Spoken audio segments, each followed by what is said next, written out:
السلام علیکم ورحمۃ اللہ وبرکاتہ۔ راجپوتوں کی تاریخ میں اب ہم اس مقام پر پہنچے ہیں کہ ہم چوہانوں کے بارے میں بات کرتے ہیں، اور چوہان اگلی کل کے بارے میں جب ہم جاننے کی کوشش کرتے ہیں تو پتہ چلتا ہے کہ چوہان راجپوت پنجاب کے تقریباً تمام ہی اضلاع میں آباد ہیں۔ یوں تو چوہان راجپوتوں کی بے شمار پھر آگے شاخیں ہیں، لیکن ان میں سے چند چیزوں کا میں آپ سے ذکر کروں گا۔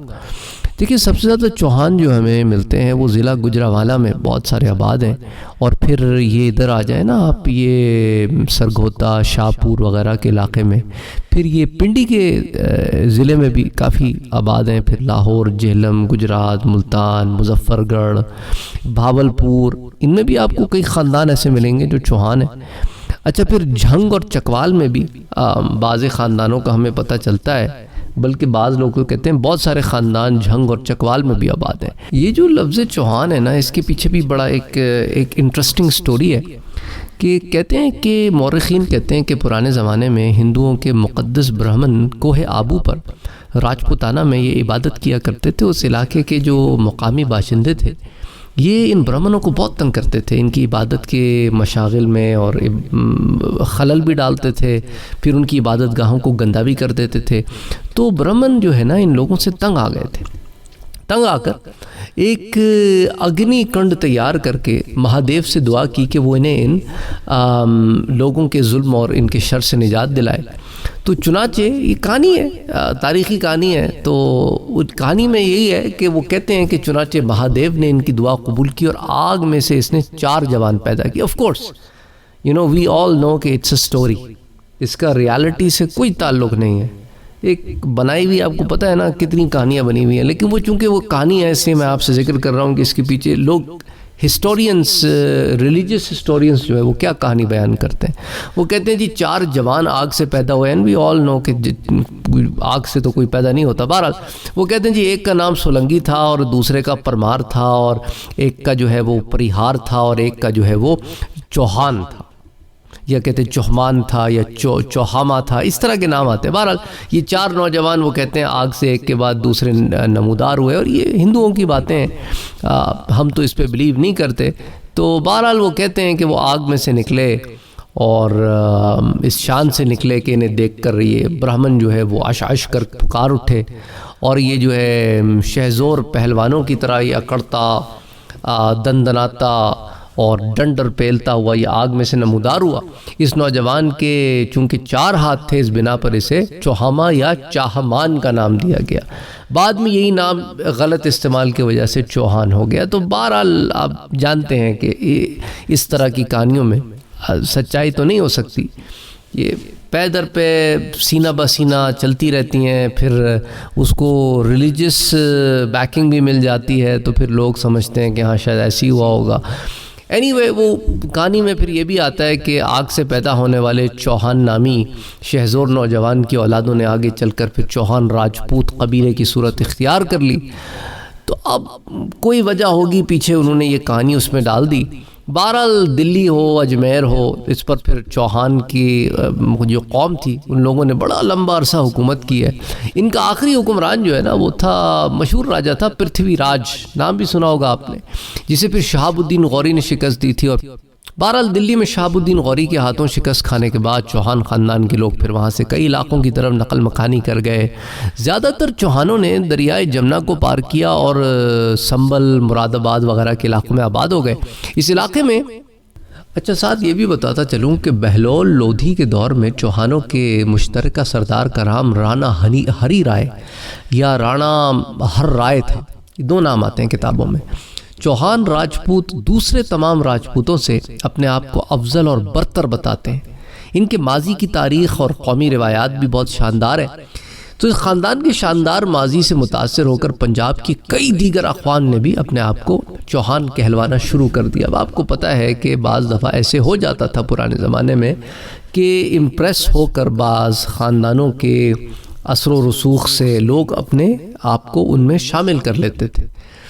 بہرحال اگر آپ تاریخ فرشتہ اٹھا کے دیکھیں، جس کا میں نے پہلے بھی آپ سے ذکر کیا ہے کہ اس میں پھر چوہان راجاؤں کے ہمیں نام ملتے ہیں، راجا مانک دیو، راجا دیوراج، اسی طرح راجا راول دیو، اسی طرح راجا جاہر دیو، سہر دیو، اسی طرح پرتھوی راج جس کو پتھوارا بھی کہتے ہیں۔ اچھا، علامہ ابو الفضل نے آئین اکبری میں 7 چوہان راجاؤں کے نام اور ان کی مدت حکومت بھی لکھی ہے۔ وہ کہتے ہیں کہ بھئی کوئی 6 سال، کوئی 5 سال، کوئی 20 سال، جیسے یہ راجا کھرپال چوہان جو تھا اس نے 20 سال سے بھی تھوڑا عرصہ اوپر حکومت کی۔ لیکن راجا مرگنگو، اسی طرح راجا سومیر، اسی طرح راجا ناگ دیو، راجا جاہر، اسی طرح راجا پتھورا، یہ ان لوگوں کی مختلف ہے۔ یہ جو راجا پرتھوی راج ہے نا، اس کے متعلق کتابوں میں آتا ہے اس نے کوئی 50 سال کے قریب حکومت کی، 49.5 ایئرس زیادہ تر کتابوں میں آتا ہے۔ بہرحال ممکن ہے کہ ان 7 چوہان راجاؤں کا تعلق صرف تخت دلی سے ہو۔ یہ جو آئین اکبری ہے اس میں چوہان راجاؤں کی ایک اور فہرست ہمارے سامنے آتی ہے، جس میں کوئی 11 کے قریب نام آتے ہیں، جس میں راجا جگ دیو ہے، راجا جگناتھ ہے، راجا ہردیو ہے، اور پھر ان کی مختلف مدت حکومت ہیں۔ اسی طرح وہ راجا دھرم دیو ہے، نانک دیو ہے۔ پھر اس لسٹ میں چلتے چلتے وہ پھر جو ہے نا وہ راجا مالدیو چوہان جو ہے نا اس کا آخری نام آتا ہے۔ تو بہرحال اس لحاظ سے یہ گویا چوہانوں نے کوئی 95 سال 4 ماہ تک حکمرانی کا لطف اٹھایا، جو ان راجاؤں کی اگر آپ تمام مدت حکومت جمع کریں تو۔ لیکن تاریخ راجستھان کے مصنف کرنل ڈوڈ نے چوہانوں کی شاہی خاندان کا جو شجرہ نسب مرتب کیا ہے، اس میں ان کے پہلے راجا جو ہے اس کا نام ذرا مختلف ہے اس لسٹ سے جو اس باقی کتابوں میں آتی ہے۔ وہ کہتے ہیں جی راجا انہل اول سے آخری راجا پرتھوی راج تک، وہ کہتے ہیں 39 پشتوں کے نام درج ہیں۔ تو چوہان خاندان کی ان تمام راجاؤں میں پھر یہ راجا پرتھوی راج جو ہے یہ بہت مشہور ہیں، ان کا دور حکومت بھی بڑا لمبا تھا۔ تو اسی لیے وہ کہتے ہیں کہ ایسا ہو نہیں سکتا کہ ان لوگوں نے اتنے تھوڑے سے عرصہ جو ہے وہ حکومت کی ہو۔ پھر ان میں مختلف روایات ہیں، جیسے پرتھوی راج چوہان کے متعلق آتا ہے کہ یہ راجا ظاہر ہے چوہان راجاؤں میں سے آخری تھا، بڑا نامور بھی تھا، اور اس نے دلی میں اپنی سلطنت کو وسعت دے کر بڑا اسے مستحکم کر دیا تھا، اور اس کے دور میں بڑے بڑے فرمان رواں جو ہے اس سے کتراتے بھی تھے، گویا ہندوستان کے بڑے عظیم راجاؤں میں شمار ہوتا تھا۔ اچھا، یہ دور، یہ زمانہ ہے جی 1170 عیسوی کا، کوئی اب سے 900 سال قبل سمجھ لینا، 850 900 سال قبل دلی کے تخت پر یہ بیٹھا تھا۔ اس وقت چوہانوں کا جو ہے وہ موروثی تاج و تخت اجمیر تھا، جبکہ دلی اور اس کے گرد و نواح میں یہ پنوار راجپوتوں کا پرچم جو ہے یہ لہراتا تھا۔ دلی پر پنوار راجپوتوں کے آخری حکمران اننگ پال کی چونکہ اولاد مردانہ کوئی نہیں تھی نا، مرد کوئی بچہ نہیں تھا، کوئی نرینہ اولاد نہیں تھی، لہٰذا اس نے اپنے نواسے اور چوہان قوم کے چشم و چراغ راجا پرتھوی کو سلطنت دلی کا وارث قرار کیا۔ تو بہرحال یوں جو ہے دلی پر بھی ایک طریقے سے ان کا حکومت قائم ہو گئی۔ اچھا، یہ راجا پرتھوی راج نے یہ کیا کہ سلطنت کو نا 2 حصوں میں تقسیم کر دیا۔ دلی پر اس نے اپنے بھائی کھانڈے رائے کو حاکم بنایا، جبکہ مالوا اور اجمیر کے علاقے میں براہ راست اسے اپنے کنٹرول میں رکھا۔ تو اس راجا کے اقتدار میں چوہان راجپوتوں کے اقتدار کا سورج نصف النہار تک جا پہنچا، اور ہندوستان کے وسیع و عریض خطے میں اس کا علاقہ شامل ہو گیا کہ بھئی اتنی بڑی حکومت ہے۔ بہرحال اس دور کی ہند میں قائم چھوٹی چھوٹی یہ راجدھانیاں جو تھیں، یہ آپ کو پتہ ہے کہ ہوتا کیا تھا کہ چھوٹے چھوٹے راجا جو ہوتے تھے پھر ماتحت ہو جاتے تھے بڑے راجاؤں کے، اپنی حکومتوں میں رہتے تھے لیکن خراج دیتے تھے۔ تو یہ بہرحال یہی وہ پرتھوی راج کا زمانہ تھا جس میں پھر شہاب الدین غوری جو ہے اس کے اور پرتھوی راج کے درمیان ایک مشہور معرکہ ہوا، اور پہلا معرکہ یہ 1191 عیسوی میں ترائن کے مقام پر ہوا تھا، جس میں پھر سلطان شہاب الدین غوری کو زبردست شکست ہوئی تھی اور تقریباً وہ موت کے منہ سے بچا تھا۔ اس جنگ میں شہاب الدین غوری جب میدان جنگ میں اترا نا، تو سامنے ہندوستان کے چھوٹے بڑے کئی راجاؤں کی جو ہے ایک زبردست قسم کی، آپ سمجھ لیں نا کہ کیل کانٹے سے لیس آرمرڈ جو ہے انفنٹری سامنے تھی جی آپ کی۔ تو شہاب الدین غوری نے پھر دوبارہ جو ہے وہ پرتھوی راج کو للکارا اور پھر اپنی شکست کا بدلہ لینے کے لیے پھر ترائن کے مقام پر آیا۔ تو راجپوتوں کے اتحادی لشکر نے پھر سے مسلمانوں کو تلواروں کے ذریعے خوش آمدید کا، اور اگرچہ لڑائی میں بے حد بہادری اور جواں مردی کے جوہر دکھائے، تاہم اچانک یہ پرتھوی راج کا بھائی جو تھا نا، یہ کھانڈے رائے، یہ جو ہے میدان جنگ میں مارا گیا، قتل ہو گیا، جس کی بنا پر پھر ہندی راجپوتوں کے لشکر میں ایک عجیب سی بددلی سی پھیل گئی۔ تو یہ پرتھوی راج نے اس نازک موقع پر بچ کر نکل جانے کی بڑی کوشش کی، لیکن قسمت نے ساتھ نہ دیا اور گرفتار ہو گیا۔ بہرحال فتح و شکست سے قطع نظر اس امر میں کوئی کلام نہیں کہ شہاب الدین غوری کے ساتھ جس جاں فشانی اور بہادری سے یہ راجپوتوں نے جنگ لڑی، معرکہ آرائی کی، وہ جناب کتابوں میں پھر آتا ہے کہ ایک زبردست معرکہ تھا، یعنی ایک بالکل برابری کا، جس میں کہتے ہیں نا کہ ون سائیڈڈ وار نہیں تھی یہ۔ بہرحال اس جنگ کے بعد پھر یہ ہوا کہ جو چوہان راجپوت تھے وہ پھر مختلف گوشوں میں منتشر ہو گئے، جیسا کہ میں نے آپ سے ذکر کیا، اور پھر اس دور میں ان لوگوں نے پھر اسلام بھی قبول کیا۔ پھر چوہان راجپوتوں کی آگے بھی پھر شاخیں نکلتی ہیں، جیسے راجپوتوں کی جس نے ان کی شاخیں چب، یہ اپنا آپ آ جائے نا، ادھر گجرات میں آباد ہیں، ادھر جہلم، سیالکوٹ، لاہور، پنڈی، راول پنڈی جو ہے پاکستان میں، پھر یہ اپنا شاہپور، سرگودا، ان میں بھی آپ کو جی چب قوم کے لوگ خاطر خواہ تعداد میں ملیں گے آپ کو۔ پھر ملتان، جھنگ، مظفر گڑھ، بنو، ہزارے میں بھی۔ تو بہرحال یہ چب راجپوتوں کی ایک قدیم قوم ہے۔ اس قوم کا مرکز زمانہ قدیم سے ہی دریائے جہلم اور بیاس کے مابین پھیلی ہوئی چھوٹی چھوٹی پہاڑیوں کا دامن رہا ہے۔ ضلع گجرات میں کم و بیش 50 دیہات میں یہ قوم اکثریت سے آباد ہے۔ ان علاقوں کی یہ قوم تمام تر مسلمان ہیں۔ تو چوہان جو ہے کی جو شاخ ہے چب، یہ آپ کو بہرحال یہ آگے کانگڑا، یہ ہندوستان میں ہے اب تو، اور یہ جموں میں بھی آپ کو کئی غیر مسلم بھی چوہان آپ کو مل جائیں گے جس کا اسی برانچ سے تعلق ہے۔ یہ لوگ اپنے جد امجد کا نام امیر چند بتاتے ہیں، جس نے کانگڑے کی ایک نسل کے راجہ کی بیٹی سے شادی کرنے کا اعزاز حاصل کیا تھا، اور پھر اس کی وفات کے بعد اس کے تخت و تاج جو ہے اسی امیر چند کو ملا تھا۔ امیر چند کی اولاد 8 پشتوں تک کانگڑے میں حکمران رہی تھی۔ اس سلسلے کا آخری حکمران جو ہے یہ چب چند تھا، جو امیر چند کی 8ویں پشت میں سے تھا۔ تو یوں چب چند کی اولاد میں پھر آگے سارے جو ہے نا یہ چب کہلائے، اور اس چب چند کا ایک اور بھائی بھی تھا جس کے بارے میں آتا ہے عودے چند، جس نے پھر آگے چب چند کو معزول کر کے حکومت پر قبضہ کر لیا تھا، اور اپنے بھائی کی زیادتی پر چب چند خاموشی سے کانگڑا کے علاقے سے نقل مکانی کر کے یہ آزاد کشمیر میں چلا گیا تھا۔ تو پھر وہیں رہا، وہیں آباد ہوئے۔ پھر اس وقت اس علاقے میں پھر راجہ سری پت نامی کی عملداری تھی۔ چب چند چونکہ شاہی خاندان کا ایک آدمی تھا، تو لہٰذا راجہ سری پت نے اس کی بڑی آؤ بھگت کی، اور اسے پھر اپنی بیٹی کا اس سے نکاح کیا، شادی کی۔ تو راجہ سری پت نے اپنی بیٹی کے ہمراہ ایک گراں قدر جاگیر بھی راجہ چب چند کو دے دی، لیکن راجہ چب چند جو ہے اس جاگیر پر بھی قانع نہ ہوا، اور اس نے راجہ سری پت سے حکومت و اقتدار چھین لینے کا تہیہ کر لیا۔ چنانچہ اس نے راجہ سری پت کو مکمل اعتماد میں لے کر اس کے تمام خاندان سمیت دعوت کی، اور دھوکے سے اسے تمام خاندان سمیت قتل کر دیا، اور اس کی جگہ خود راجہ بن بیٹھا۔ بہرحال تاریخ کی کتابوں میں واقعات ہیں۔ بہرحال راجہ چب چند جو ہے اس کے بعد جو ہے اس بھمبر کی حکومت اس کی آگے پیچھے کے علاقوں پر پھر اس کی راجدھانی چلتی رہی۔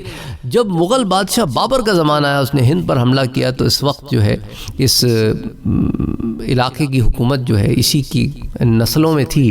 تو ایک شخص تھا سعدی نامی، اس کے پاس تھی۔ تو جب سعدی نے بابر کے حملے کا سنا تو وہ فوراً اس کے پاس حاضر ہو گیا اور اسے اپنی مکمل وفاداری کا یقین دلایا۔ صرف یہی نہیں بلکہ اس نے اپنا ہندو مذہب چھوڑ کر اسلام بھی قبول کر لیا، اور اپنا اسلامی نام اس نے پھر شاداب خان رکھا۔ بابر نے اس سے خوش ہو کر اسے اس علاقے اور اس کے گرد و نواح کے علاقے جو ہے اس پر اس کی ریاست کو بحال رکھا۔ تو بہرحال شاداب خان پھر ساری زندگی مغلوں کا وفادار ہی رہا۔ بالآخر شاداب خان جو ہے وہ قندہار کے ایک معروف پیر ہیبت نامی کے ہاتھوں ایک لڑائی میں مارا گیا۔ جب قوم کے لوگوں نے شاداب خان کو بھی بعد از مرگ پھر اس کو بھی پیر بنا لیا، اور اس کی قبر پر ایک شاندار مقبرہ تعمیر کیا، اور پھر شاداب خان کی قبر جو ہے وہ آج بھی سننے میں آتا ہے کہ کشمیر وغیرہ کے علاقوں میں ہے اور لوگ اس کی زیارت کے لیے بھی جاتے ہیں، اللہ بہتر جانتا ہے۔ اچھا، یہ بھی بعض لوگ لکھتے ہیں کہ صرف مسلمان ہی نہیں، ہندو بھی منتیں مانگنے وہاں جاتے ہیں، اور تو ایک سلسلہ ہے وہ چل رہا ہے کئی عرصے سے۔ اب یہ راجہ جبسن کا زمانہ جو ہے یہ 14ویں صدی عیسوی کے اوائل دور کا زمانہ ہے۔ تو یہ تفصیلات آپ کو ایک کتاب ہے پنجاب چیفز کے نام کی، اس کے مصنف مسٹر گرفن نے یہ حالات لکھے ہیں۔ تام راجپوت قوم کے متعلق پھر دیگر کتب تاریخ میں بھی آپ کو مختلف حوالہ جات مل جاتے ہیں۔ اب ایک ایک تفصیل میں نہیں جاؤں گا کیونکہ بہت ساری تفصیلات ہیں۔ وہی بات ہے کہ میں مختصراً یا اس لیے بیان کر رہا ہوں، اگر آپ نے مزید تفصیل جاننی ہے تو پھر آپ مجھے لکھیں، تھوڑا سا پھر اور اس پر بات کر لیں گے۔ پھر اسی طرح جو ہے یہ چوہانوں میں آپ کو ڈوگر بھی ملتے ہیں نا۔ ڈوگر یہ پنجاب کے مختلف علاقوں میں آباد ہیں، سیالکوٹ، لاہور، کافی ادھر رہتے ہیں۔ پھر ادھر آ جائے نا اب یہ گجرانوالہ، ساہیوال، ملتان، ادھر بھی آپ کو ملیں گے۔ اچھا، یہ ڈوگروں کا کہ کچھ خاندان جو ہے یہ آپ کے پنڈی میں، جھنگ میں، مظفر گڑھ میں، بھاولپور میں، ان علاقوں میں بھی لوگ کہتے ہیں کہ ان کے خاندان آباد ہیں۔ اچھا، پھر کچھ لوگ جو ہے وقت کے ساتھ ساتھ نقل مکانی ہوئی نا، تو صوبہ سرحد میں بھی، پشاور وغیرہ کے علاقے میں بھی، کشمیر میں بھی، یہاں پہ بھی آپ کو ڈوگر مل جائیں گے۔ اچھا، پنجاب میں یہ لوگ دریائے ستلج کے بالائی وادیوں اور لاہور کے ساتھ ساتھ دریائے بیاس کے قریب آباد، جبکہ مغربی جانب ان کی سیالکوٹ سے کشمیر تک ان کی پھر آبادیاں پھیلی ہوئی ہیں۔ اچھا، ڈوگر قوم کی اصل کے متعلق پھر آگے مختلف روایات ہیں۔ یہ روایات میں اس کو اس لیے کہہ رہا ہوں کیونکہ یہ بس باتیں چلی آ رہی ہیں، اب ہمیں نہیں معلوم کہ اس میں اصل کیا ہے، کتنا ہے۔ اینی ایک روایت یہ بھی ہے کہ انہیں پنوار راجپوت بتاتی ہے، تو کوئی روایت ان کا سلسلہ جو ہے وہ چوہان راجپوتوں سے جوڑتی ہے۔ کئی روایات ایسی بھی ملتی ہیں کہ جو ڈوگروں کو سرے سے راجپوت ہی تسلیم نہیں کرتے، ایسے بھی ہیں۔ میں نے ایک بات ایک زمانے میں کی تھی تو لوگ ناراض ہو گئے کہ آپ کو کیا معلوم ہے، کہ وہ جو روایات مختلف لوگوں نے بیان کی ہیں وہ میں نے آپ کے سامنے رکھی، اس میں میرا تو کچھ ہے نہیں نا۔ اچھا، اسی طرح تاہم یہ غلط ہے، میں اس بات کو آپ کہتا ہوں کہ غلط ہے کہ جو لوگ کہتے ہیں جی چوہان راجپوت ہی نہیں ہوتے، یہ تو سرے سے بات ہی غلط ہے۔ اکثریت یہی ہے کہ یہ راجپوت ہیں۔ اس بات کا سب سے بڑا ثبوت یہ ہے کہ ان کا پیشہ سپاہ گری رہا ہے، جو ہند کے راجپوتوں یا کھتری قوم کا ایک خاصہ ہے، اور آپ کو پتہ ہے کہ راجپوت کتنے بہادر لوگ ہوتے ہیں۔ بہرحال پرانے راجے مہاراجے اپنی فوج میں ڈوگر جوانوں کو خصوصی طور پہ بھرتی کیا کرتے تھے، تو چنانچہ ڈوگر افواج کی اہمیت تو ہر دور میں رہی ہے۔ پنجاب میں آباد ڈوگر غالباً دلی کے آس پاس کے علاقوں سے چند صدیاں پیشتر نقل مکانی کر کے پھر مختلف اور علاقوں میں بھی پھیلے۔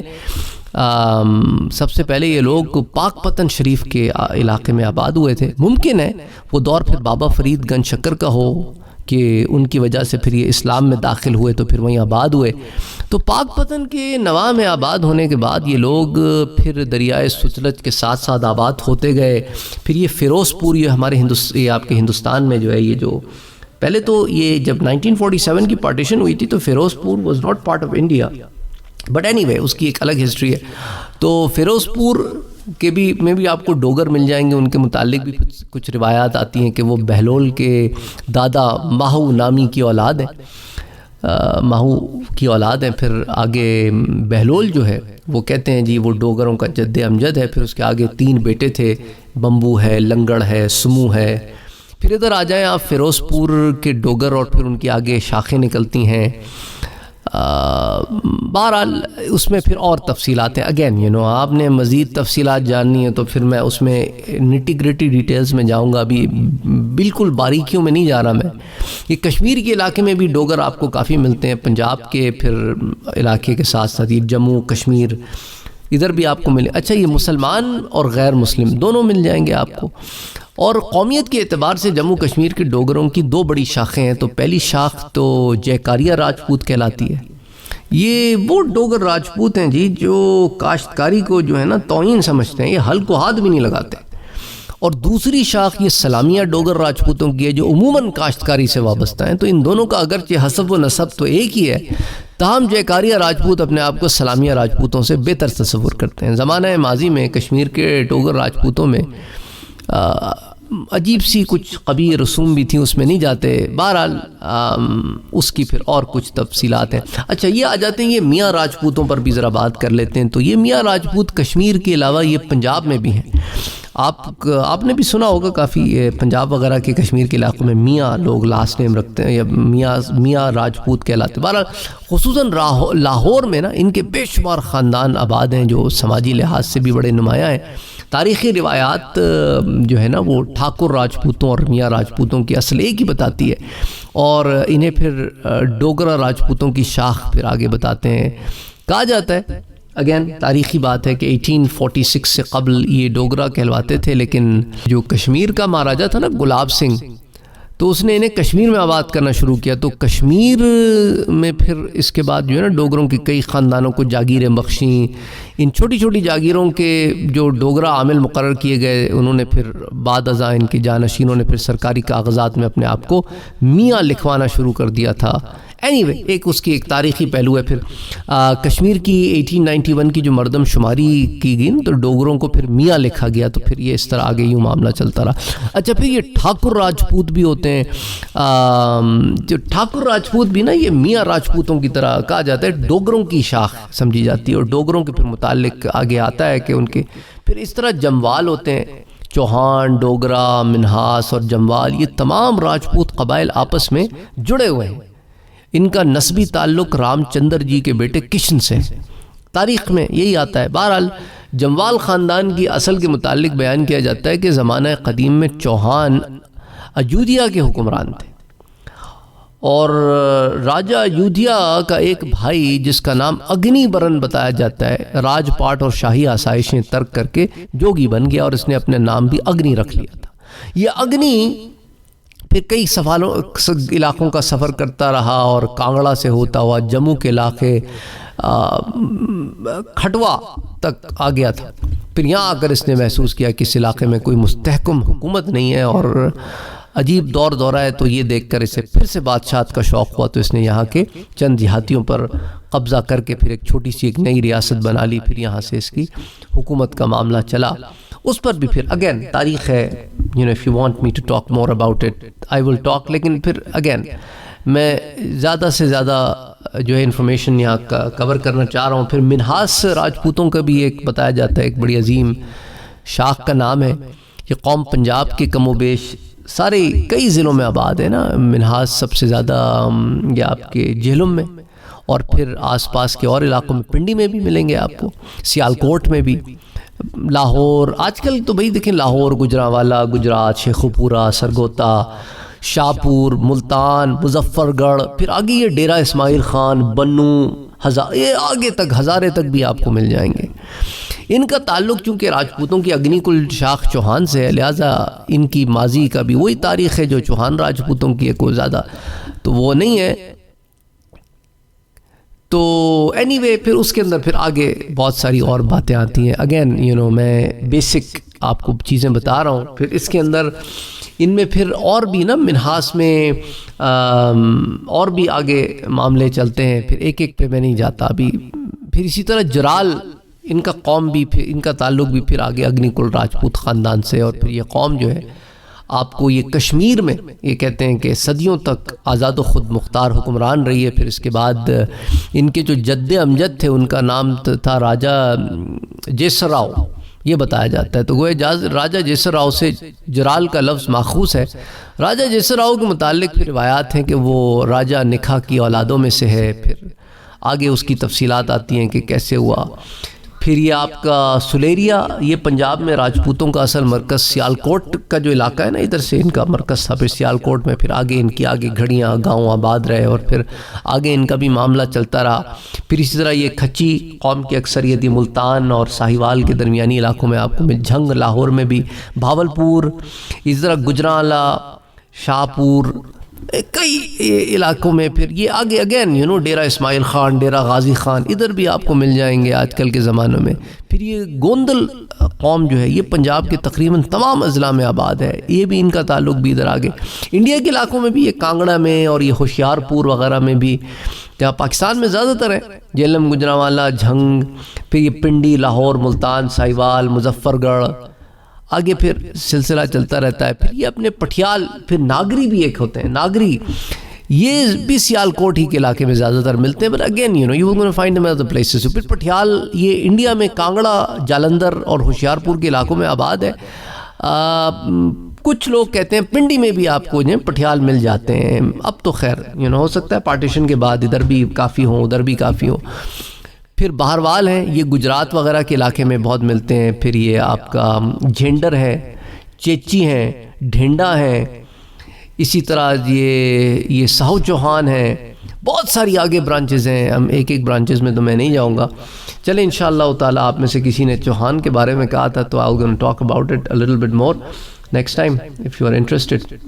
السلام علیکم ورحمۃ اللہ. اگر آپ نے ابھی تک ہمارے چینل کو سبسکرائب نہیں کیا ہے تو سبسکرائب کا بٹن دبائیں، بیل کے آئیکن کو پریس کریں تاکہ آپ کو ریگولر نوٹیفیکیشن اپڈیٹس مل سکے اور آپ ہمیں ہمارے لائیو سیشنز میں بھی جوائن کر سکیں. ویڈیو پسند آنے کی صورت میں لائک، شیئر اور کمنٹ کرنا نہ بھولیں.